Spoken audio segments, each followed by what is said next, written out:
नमस्कार, इंडी news line में आपका स्वागत है।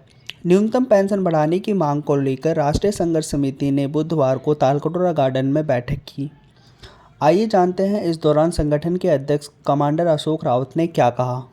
जितने आंदोलन हुए, अब ये आंदोलन का लास्ट फेज है। हमें जो अब तक बताया गया, जो समझाया गया, जो बुला के बताया गया, मीटिंग्स में बताया गया, जितनी मीटिंगें की, उसका परिणाम आने वाले कुछ दिनों में होने ही वाला है। मुझे पूरा यकीन है कि गवर्नमेंट या मोदी जी या जो भी लोग इसके जिम्मेदार हैं वहाँ पे, वो सब हमें निराश नहीं करेंगे। और मुझे यकीन है कि कल का दिन नहीं, लेकिन आचार संहिता से पहले हमारा कुछ ना कुछ निश्चित अच्छा होगा, इसमें कोई दो राय नहीं।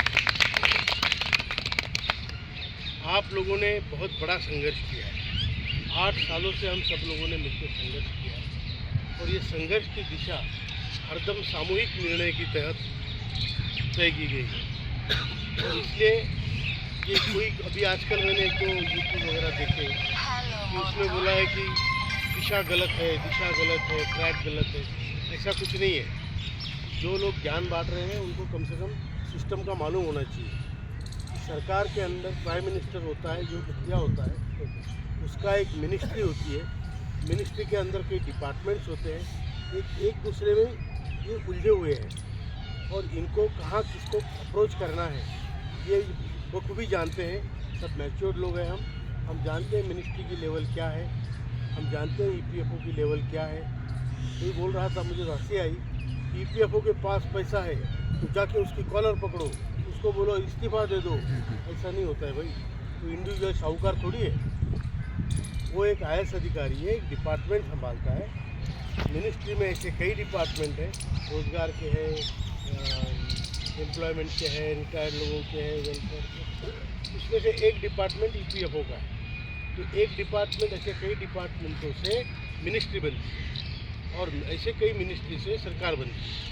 तो कहाँ किस लेवल पे अप्रोच करना है ये हम अच्छी तरह से भली भांति जानते हैं और इसके लिए किसी को ज्ञान लेना देने की कोई बात नहीं है। लेकिन ठीक है, हिंदुस्तान में मैं बता रहा हूँ, ज्ञान बांटने वाले बहुत मिलेंगे, काम करने वाले बहुत कम मिलेंगे। हम काम करने वालों में से हैं। एक होता है करू पांडे, दूसरा होता है बोल बच्चन। हम करू पांडे हैं, कहीं नज़र नहीं आएंगे लेकिन हम काम कर रहे हैं। तो ये हमारा जो संघर्ष है, इसकी परिणति बहुत अच्छी होगी, जल्दी होगी। आचार संहिता चाहे 10 को लगे, 12 लगे, 13 लगे, 16 लगे, लेकिन 13 तारीख तक आचार संहिता नहीं लगेगी, ऐसा एक अनुमान है। उसके पहले पहले हमारा काम हो जाएगा। फिर भी एहतियात के तौर पे मैं आदरणीय महासचिव जी से प्रार्थना करूंगा कि आज कल हमने सरकार को 29 तारीख दी थी, अब तक उसके वाकिफ है। कल तक अगर कुछ हमें अच्छा मैसेज नहीं आता है, हम दिल्ली में ही हैं, यहाँ डटे हैं, कैंप लगा के बैठे हैं, हर हर दरवाजे पे मत्था टेक रहे हैं, हर घर की घंटी बजा रहे हैं। तो हम यही काम कर रहे हैं, छोटा बड़ा सबको हमने मतलब मान लिया कि भैया तुम ही हो हमारा कल्याण करो। तो ये हम यहाँ पे कर रहे हैं और इसमें हमें कोई दिक्कत नहीं लगती, क्योंकि जिसको इज्जत नहीं उसको दिक्कत नहीं। हमको कोई इज्जत है ही नहीं, तो दिक्कत क्या, किस चीज़ की। तो हम अपना कर रहे हैं, ये मान अपमान की कोई बात नहीं है। हम सामूहिक कार्य कर रहे हैं, सामाजिक कार्य कर रहे हैं, इसलिए हमें इसका कोई खेद नहीं कि हमारा कोई अपमान होता है या हमें कोई बुरा कहते हैं। इसके परे हो चुके हैं।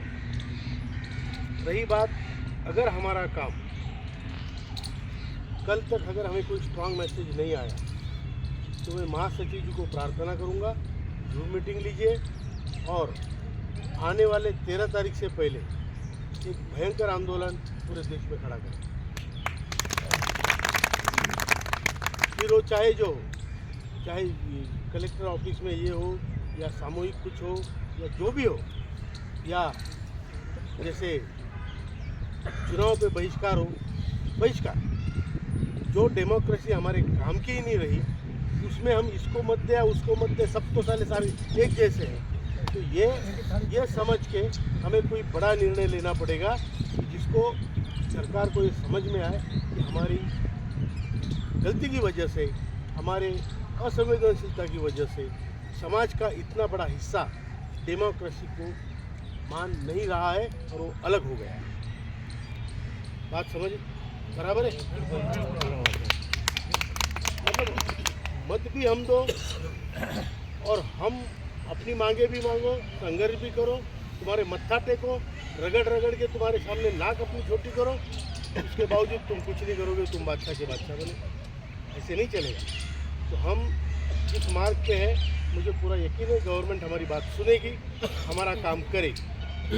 और अगर नहीं करती है तो ये मैं महासचिव जी को हम सबकी तरफ से एक जिम्मेदारी देता हूँ कि एक ऐसा आंदोलन जो 13 तारीख से पहले हो, बड़ा हो, और इस पर फिर चुनाव आयोग को भी वो लिखे कि इतना बड़ा समाज आपके चुनाव से बाहर है, वो मतदान नहीं करेगा, नोटा भी नहीं देगा। वो हम जाएंगे नहीं घर से बाहर, लो तुम्हारी डेमोक्रेसी, इसकी पूंगी बनाओ, यही बोलेंगे हम। बराबर है कि झूठ? तो इस टाइप का मैंने एक सुझाव दिया है कि मेरे लेवल का एक सिर्फ सुझाव है, सब मिलके उस पर बात करेंगे, तब उसमें डिसीजन होगा। तो इतना ही मैं कहना चाहता हूँ, और मैं कहना चाहता हूँ कि हम लोग बिल्कुल डटे रहेंगे और एक साथ रहेंगे। कई लोग आएंगे ज्ञान बांट के जाएंगे, ऐसा करना चाहिए था, उन्होंने ऐसा गलती किया, वैसा। अपना जो रोजी रोटी इतना देखो, इसलिए फालतू गाली पड़ रहे हो। यहाँ लोग 8 साल से घिस रहे हैं, कई लोग मर रहे हैं, तुम इसकी मजाक उड़ा रहे हो। ऐसे लोगों पे मुझे हंसी आती है कि कल आए और आज ज्ञान बांट रहे।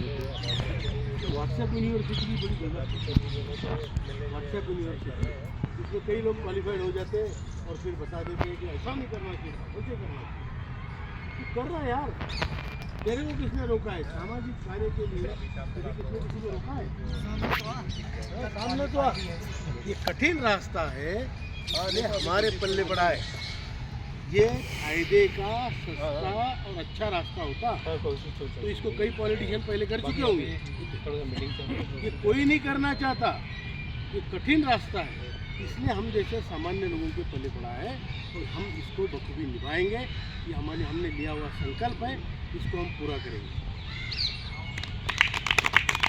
तो जो आपने सवाल पूछा कि क्या होने वाला है, मैं आपको बता दूं, अच्छा होने वाला है, जल्दी से जल्दी होने वाला है। लेकिन मैं always plan B should be ready.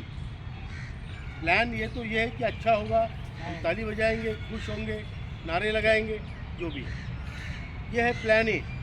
Plan B अगर ये नहीं होता है तो हमारा प्लान भी रेडी होना चाहिए, क्योंकि हमें हारना है ही नहीं किसी हालत में। हम चाहे मर जाएंगे लेकिन हारेंगे, ये हमने तय किया। क्योंकि ज़िंदगी की पूरी ज़िंदगी में हमें एक व्यवस्था ने चीट किया है, फंसाया है। हमें अपने जेब ऐसी हमारी कतरी है